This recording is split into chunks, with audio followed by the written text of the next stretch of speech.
हम लोगों का, इंसानों का 99.9% क्रोमोसोम एक जैसा होता है, हमारा डीएनए एक जैसा है। आपको पता है कि नहीं? दुनिया में जितने भी इंसान हैं, इंसानों का डीएनए 99.9% बेटा सेम है। और मिलाना हम लोग उसको हम कहते हैं न्यूमेरिकल। क्या बोलोगे? Numerical taxonomy. और न्यूमेरिकल टैक्सोनॉमी हम किस के सहारे से करते हैं बच्चों? कंप्यूटर के सहारे से। कंप्यूटर पे हम सारा डेटा। अब चलो, अब तीसरे सिस्टम पे आते हैं। ये 3 सिस्टम दिया गया था। तीसरा सिस्टम का नाम है बेटा फाइलोजेनेटिक सिस्टम या क्लासिफिकेशन सिस्टम। फाइलोजेनेटिक, इसको हिंदी में बोलते हैं वंशानुगत, या फिर आपके बुक में लिखा हुआ है जाति वृत्तीय आधार या जाति वृत्तीय क्लासिफिकेशन का तंत्र। क्लियर? अब इसमें हम क्या करेंगे, इसमें 2 ऑर्गेनिज्म के बीच में, 2 प्लांट के बीच में हम संबंध देखेंगे। क्या देखेंगे बच्चों? संबंध देखेंगे कि क्या ये दोनों एक दूसरे का रिलेटिव है। रिलेटिव है, कैसे होगा रिलेटिव? रिलेटिव देखने के लिए भी तो अपने को टैक्सोनॉमी देखना पड़ेगा ना। तो टैक्सोनॉमी हम इसका करेंगे। 2 प्लांट के बीच का क्या करेंगे बच्चों? टैक्सोनॉमी करेंगे। ध्यान से सुनना। अपना कितना सिस्टम? 3 सिस्टम। पहला सिस्टम का नाम क्या हुआ? बोलो। Artificial system. दूसरा नेचुरल। तीसरा फाइलोजेनेटिक।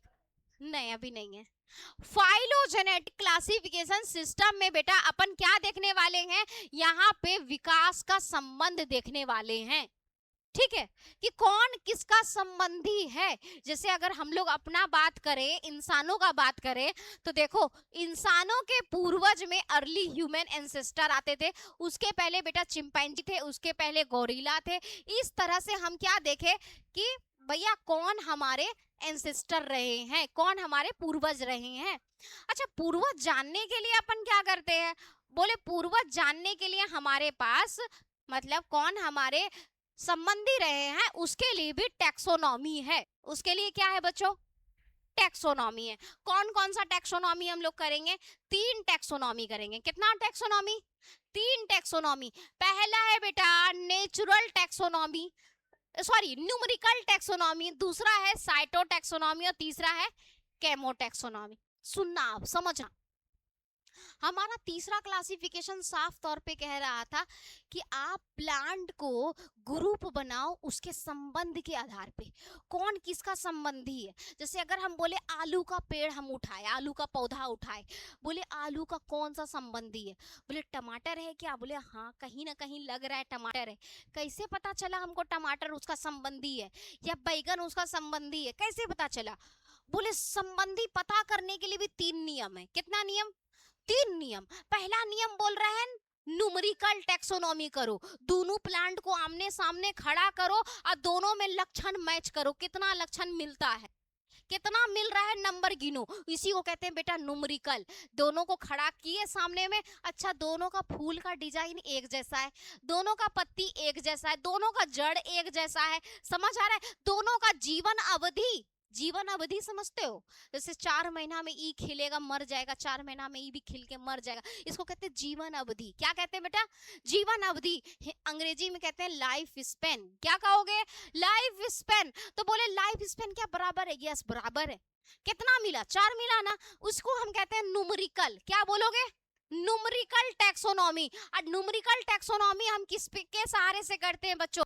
कंप्यूटर के सहारे से। कंप्यूटर पे हम सारा डेटा चढ़ा देते हैं कि हम आलू का लिए थे, हम टमाटर लिए, हम बैगन लिए, हम गोभी लिए, सबको रख लिए। आलू और बैगन में इतना लक्षण मिल रहा है, आलू और टमाटर में इतना लक्षण मिल रहा है, आलू और गोभी में इतना लक्षण मिल रहा है। अब सबको फिर हम क्या करेंगे?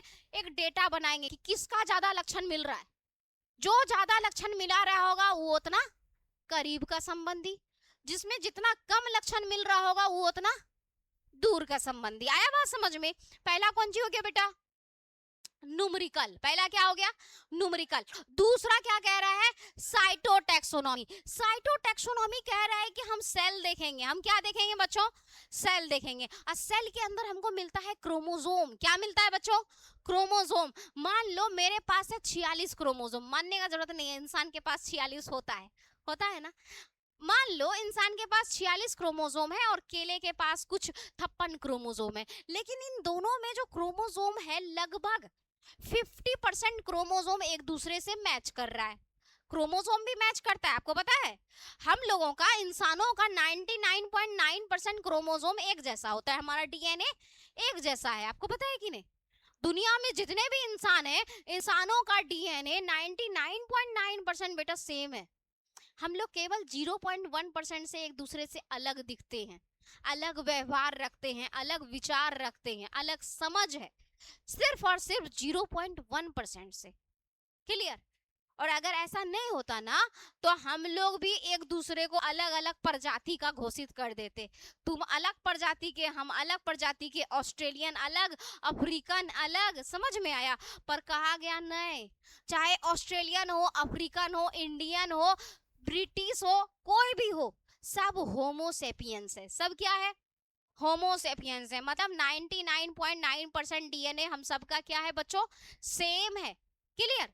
तो एक ही प्रजाति के, एक ही जाति के हम लोग हैं, डिफरेंस नहीं है उतना, सिर्फ 0.1% का डिफरेंस है। क्लियर? उसी तरह से यहाँ पे बताया जा रहा है कि साइटोटैक्सोनॉमी जब हम देखते हैं तो दो प्लांट के बीच में बच्चों हम लोग उसके क्रोमोसोम को देखते हैं। उसको क्या देखते हैं? नंबर देखते हैं क्रोमोसोम का, उसकी संरचना देखते हैं, उसका बिहेव देखते हैं। बोले अगर जितना करीब का होगा उतना सब कुछ मिलेगा, जितना दूर का होगा उतना ही डिफर करेगा। समझ आया? तो ये हो गया साइटोटैक्सोनॉमी। तीसरा क्या है बच्चों? केमोटैक्सोनॉमी। इसमें हम केमिकल देखते हैं कि कौन सा केमिकल किसमें है, कौन सा रासायनिक घटक किसमें है, कौन क्या बना रहा है। जैसे हम आलू को देखें और शकरकंद को देखें। शकरकंद आप लोग जानते हो, स्वीट पोटैटो। हाँ, आलू में भी बेटा स्टार्च है, शकरकंद में भी स्टार्च है, आप लोग जानते हो ना? लेकिन फिर भी दोनों दूर का रिलेटिव है। जानते हो क्यों? क्योंकि आलू तना है, शकरकंद जड़ है। समझ आ रहा है? आलू क्या है? तना है और शकरकंद अपना जड़ है। इसीलिए हम बोले क्या कि दोनों रख रहा है एक ही चीज। दोनों का जब रसायन देखोगे तो दोनों के पास बेटा स्टार्च है ना? इसके पास आलू भी हम खाते हैं तो क्या ले रहे हैं? भर भर के स्टार्च ले रहे हैं, भर भर के कार्बोहाइड्रेट ले रहे हैं। और अपना शकरकंद भी खा रहे हैं तो भर भर के स्टार्च ले रहे हैं, भर भर के कार्बोहाइड्रेट ले रहे हैं। लेकिन दोनों में डिफरेंस आ गया। समझे? तो चलो अब क्या करना है? अब लिखना है क्लासिफिकेशन। समझ में आया? कितना तरह का क्लासिफिकेशन आप बोलोगे? अब हम नहीं बोलेंगे। 3। कौन कौन? नाम बताओ। आर्टिफिशियल, दूसरा, तीसरा फाइलोजेनेटिक। जितना पूछते जाएंगे जवाब देते जाओगे। आर्टिफिशियल सिस्टम में अपन क्या देखेंगे बेटा? बाहरी संरचना है ना? क्या क्या बाहरी संरचना में क्या क्या देखोगे? हाँ, पत्ती फूल का नंबर, पत्ती का, हाँ, पत्ती का आकार, हैबिटेट, यही सब देखोगे। यस। कौन दिए बेटा? पहला वाला लीनियस दिए। दूसरा वाला अपन कौन दिए हैं? बेंथम और हुकर, है ना? अच्छा, क्या देखेंगे इसमें हम? इंटरनल और एक्सटर्नल दोनों देखेंगे। क्लियर? तीसरा में अपन क्या देखेंगे? फाइलोजेनेटिक। नाम याद रखो, क्या है? फाइलोजेनेटिक। क्या देखेंगे? दोनों के बीच का रिलेशन। जो जितना रिलेटिव होगा उसको हम एक ग्रुप में रखेंगे, जो जितना दूर का होगा वो दूसरे ग्रुप का हो जाएगा। बात समझ में आया? लेकिन रिलेशन देखने के लिए हमारे पास कितना नियम है? 3 नियम है, याद रखना। फाइलोजेनेटिक सिस्टम यदि तुम कर रहे हो तो कितने नियम के साथ करोगे? 3 नियम के साथ। पहला नियम क्या कहता है? न्यूमेरिकल टैक्सोनॉमी, नंबर मिलाओ। क्या कहेगा? नंबर मिलाओ। ठीक है। दूसरा क्या कह रहा है? साइटोटैक्सोनॉमी, क्रोमोसोम मिलाओ। क्या मिलाओ?